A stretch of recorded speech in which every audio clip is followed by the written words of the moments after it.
ఈ బిరుదుతో ఈ అవార్డుని మీ అందరి సమక్షంలో నిర్వహించాలి అనే దానికి ఇప్పటి నుంచి కూడా విద్యార్థులతో వయోపరిమితి లేకుండా విద్యార్థులందరినీ సాధన చేస్తూ ఆ కార్యక్రమంలో దిగ్విజయంగా నిర్వహించాలని కోరుకుంటున్నాం.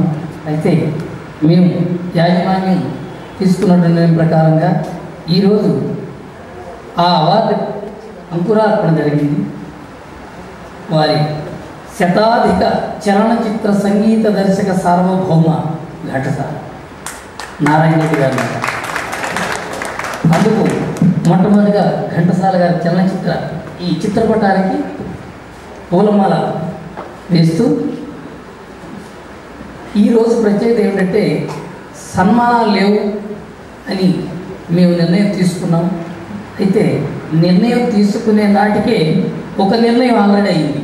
ఏమిటి అంటే కాలేజీ ఫస్ట్ ఎవరికి వస్తే వారికి పెద్దల సమక్షంలో కాస్త గుర్తింపునివ్వాలని కాలేజీ ప్రారంభంలో అనుకున్నాం.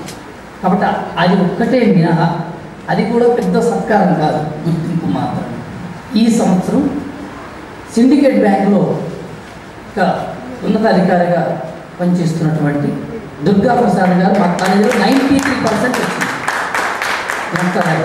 వారిని పెద్దల సమక్షంలో నారాయణ రెడ్డి గారు షాల్తో సత్కరించాం. అది కొంతకాలం ఆంధ్రదేశంలో కచేరీలు చేస్తూ అక్కడక్కడ స్పందించినటువంటి హృదయాలతో కొంతవరకు నిర్మించి కట్టలేకపోయాం. అయితే ఇప్పుడు మాన్యులు మా ఆనందనాయక దంపతులు అక్కడ ఇచ్చేసి స్పందించి దాన్ని పూర్తి చేశారు. బయట హోర్డింగ్స్లో పెట్టి చూశారు చూడండి. ఇప్పటివరకు 6 ఎకరాల్లో సంగీత సాగర్ 3 ఎకరాల్లో ఉంది, 15 అడుగులు లోతుతో. ఆ చుట్టూ ఘంటసాల గారితో పనిచేసినటువంటి మహోన్నత వ్యక్తులు ఉన్నారు.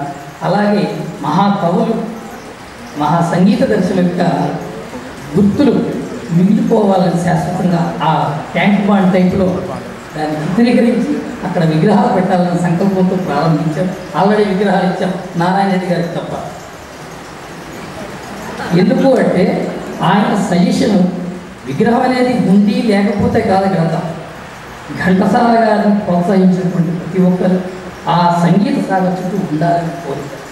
అది మేము అది నిర్ణయించి ఆల్రెడీ ఆ విగ్రహాలని చేసుకుంటూ అంతటి మహోన్నతమైనటువంటి కార్యక్రమానికి మీ అందరినీ ఆహ్వానం పలుకుతున్నాం. ఏదో ఒక రోజు ఘంటసాల గారి స్మారకం వస్తే అక్కడ ఉండవచ్చు. కాస్త 47 అడుగుల శివలింగంతో పాటు ఘంటసాల గారిని దర్శించి లోపలికి వెళ్ళాలి. ఆ దృశ్యాన్ని చాలామంది వచ్చారు. ఇటీవల కాలంలో